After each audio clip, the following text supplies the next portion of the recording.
long, long ago, there lived in Japan a brave warrior known to all as Tawara Tora, or My Lord Bag of Rice.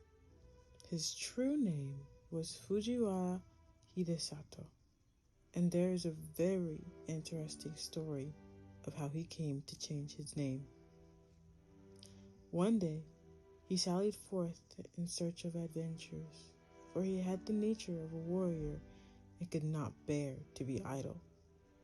So he buckled on his 2 swords, took his huge bow, much taller than himself, in his hand, and, slinging his quiver on his back, started out. He had not gone far when he came to the bridge of Seta no Karashi, spanning one end of the beautiful Lake Biwa. No sooner had he set foot on the bridge than he saw lying right across his path a huge serpent dragon. Its body was so big that it looked like the trunk of a large pine tree, and it took up the whole width of the bridge. One of its huge claws rested on the parapet of one side of the bridge, while its tail lay right against the other. The monster seemed to be asleep, and as it breathed, fire and smoke came out of its nostrils. At first, Hidesato could not help feeling alarmed at the sight of this horrible reptile lying in his path, for he must either turn back or walk right over its body. He was a brave man, however, and putting aside all fear, went forward dauntlessly. Crunch! Crunch! He stepped now on the dragon's body, now between its coils, and without even one glance back, he went on his way. He had only gone a few steps when he heard someone calling him from behind. On turning back, he was much surprised to see that the monster dragon had entirely disappeared, and in its place was a strange-looking man who was bowing most ceremoniously to the ground. His red hair streamed over his shoulders and was surmounted by a crown in the shape of a dragon's head, and his sea-green dress was patterned with shells. Hidesato knew at once that this was no ordinary mortal, and he wondered much at the strange occurrence. Where had the dragon gone in such a short span of time? Or had it transformed himself into this man? And what did this whole thing mean? While these thoughts passed through his mind, he had come up to the man on the bridge and now addressed him. "Was it you that called me just now?" "Yes, it was I," answered the man. "I have an earnest request to make to you. Do you think you can grant it to me?" "If it is in my power to do so, I will," answered Hidesato. "But first, tell me who you are." "I am the Dragon King of the lake, and my home is in these waters just under this bridge." "And what is it you have to ask of me?" said Hidesato. "I want you to kill my mortal enemy, the centipede, who lives on the mountain beyond." And the Dragon King pointed to a high peak on the opposite shore of the lake. "I have lived now for many years in this lake, and I have a large family of grandchildren and children. For some time past, we have lived in terror, for a monster centipede has discovered our home, and night after night it comes and carries off one of my family. I am powerless to save them. If it goes on much longer like this, not only shall I lose all of my children, but I myself must fall a victim to the monster. I am therefore very unhappy, and in my extremity, I determined to ask the help of a human being. For many days with this intention, I have waited on the bridge in the shape of the horrible serpent dragon that you saw, in the hope that some strong, brave man would come along. But all who carried this way, as soon as they saw me, were terrified and ran away as fast as they could. You are the first man I have found able to look at me without fear, so I knew at once that you were a man of great courage. I beg of you to have pity upon me. Will you not help me and kill my enemy, the centipede?"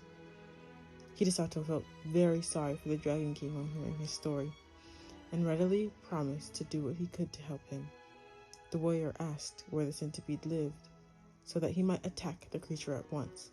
The Dragon King replied that its home was on the mountain Mikami, but that as it came every night at a certain hour to the palace of the lake, it would be better to wait till then. So Hidesato was conducted to the palace of the Dragon King under the bridge. Strange to say, as he followed his host downwards, the waters parted to let them pass, and his clothes did not even feel damp as he passed through the flood. Never had Hidesato seen anything so beautiful as this palace built of white marble beneath the lake. He had often heard of the Sea King's palace at the bottom of the sea, where all the servants and retainers were saltwater fishes. But here was a magnificent building in the heart of Lake Biwa. The dainty goldfishes, red carp, and silvery trout waited upon the Dragon King and his guest. Hidesato was astonished at the feast that was spread for him. The dishes were crystallized lotus leaves and flowers, and the chopsticks were of the rarest ebony. As soon as they sat down, the sliding doors opened, and 10 lovely goldfish dancers came out, and behind them followed 10 red carp musicians with the koto and the samisen. Thus, the hours flew by till midnight, and the beautiful music and dancing had banished all thoughts of the centipede.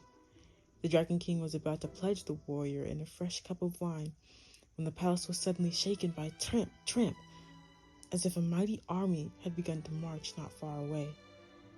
Hidesato and his host both rose to their feet and rushed to the balcony, and the warrior saw on the opposite mountain 2 great balls of glowing fire coming nearer and nearer. Dragon King stood by the warrior's side, trembling with fear. The centipede! The centipede! Those 2 balls of fire are its eyes. It is coming for its prey. Now is the time to kill it. Hidesato looked where his host pointed, and in the dim light of the starlit evening, behind the 2 balls of fire, he saw the long body of an enormous centipede winding round the mountains, and the light in its 100 feet glowed like so many distant lanterns moving slowly towards the shore. Hidesato showed not the least sign of fear. He tried to calm the Dragon King. "Don't be afraid. I shall surely kill this centipede. Just bring me my bow and arrows." The Dragon King did as he was bid, and the warrior noticed that he had only 3 arrows left in his quiver. He took the bow, and fitting an arrow to the notch, took careful aim and let fly. The arrow hit the centipede right in the middle of its head, but instead of penetrating, it glanced off harmless and fell to the ground. Nothing daunted, Hidesato took another arrow, fitted it to the notch of the bow, and let fly. Again, the arrow hit the mark. It struck the centipede right in the middle of its head, only to glance off and fall to the ground. The centipede was invulnerable to weapons. When the Dragon King saw that even this brave warrior's arrows were powerless to kill the centipede, he lost heart and began to tremble with fear. The warrior saw that he had now only 1 arrow left in his quiver, and if this one failed, he could not kill the centipede. He looked across the waters. The huge reptile had wound its horrid body 7 times around the mountain and would soon come down to the lake. Nearer and nearer gleamed the fireballs of eyes, and the light of its 100 feet began to throw reflections in the still waters of the lake. Then, suddenly, the warrior remembered that he had heard that human saliva was deadly to centipedes. But this was no ordinary centipede. This was so monstrous that even to think of such a creature made one creep with horror. Hidesato determined to try his last chance. So, taking his last arrow and first putting the end of it in his mouth, he fitted the notch to his bow, took careful aim once more, and let fly. This time, the arrow again hit the centipede right in the middle of its head, but instead of glancing off harmlessly as before, it struck home to the creature's brain. Then, with a convulsive shudder, the serpentine body stopped moving, and the fiery light of its great eyes in 100 feet darkened to a dull glare like the sunset of a stormy day, and then went out in blackness. A great darkness now overspread the heavens. The thunder rolled, and the lightning flashed, and the wind roared in fury, and it seemed as if the world were coming to an end. The Dragon King and his children and retainers all crouched in different parts of the palace, frightened to death, for the building was shaking to its foundations. At last, the dreadful night was over. Day dawned beautiful and clear. The centipede was gone from the mountain.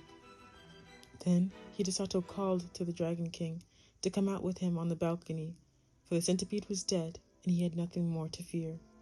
Then all the inhabitants of the palace came out with joy, and Hidesato pointed to the lake.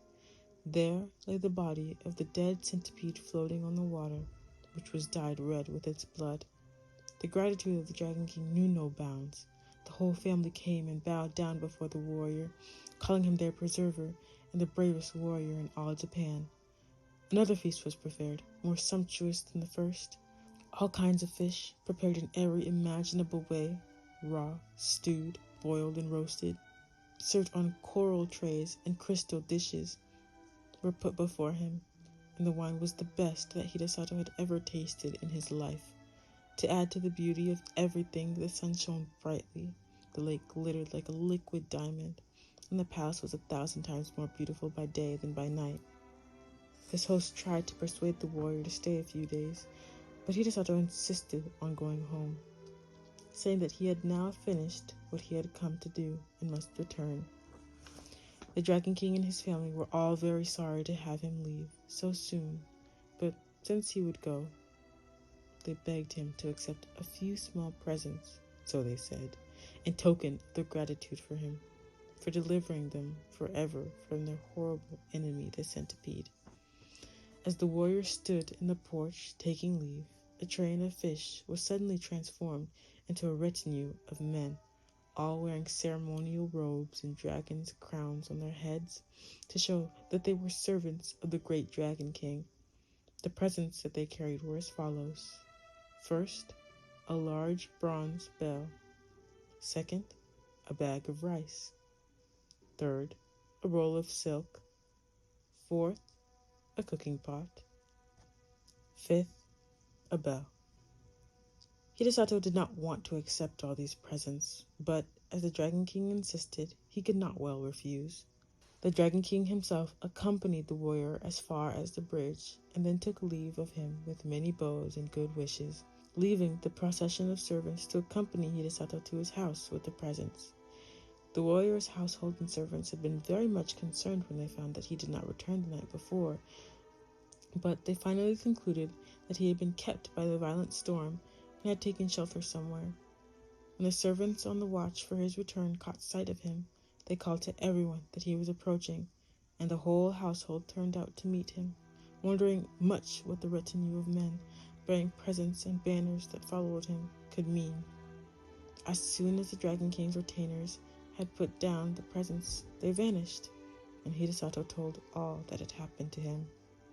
The presents, which he had received from the grateful Dragon King, were found to be of magic power. The bell only was ordinary, and as Hidesato had no use for it, he presented it to the temple nearby, where it was hung up to boom out the hour of day over the surrounding neighborhood. The single bag of rice, however much was taken from it day after day for the meals of the night, and his whole family, never grew less. The supply in the bag was inexhaustible. The roll of silk, too, never grew shorter, though time after time long pieces were cut off to make the warrior a new suit of clothes to go to court in at the new year.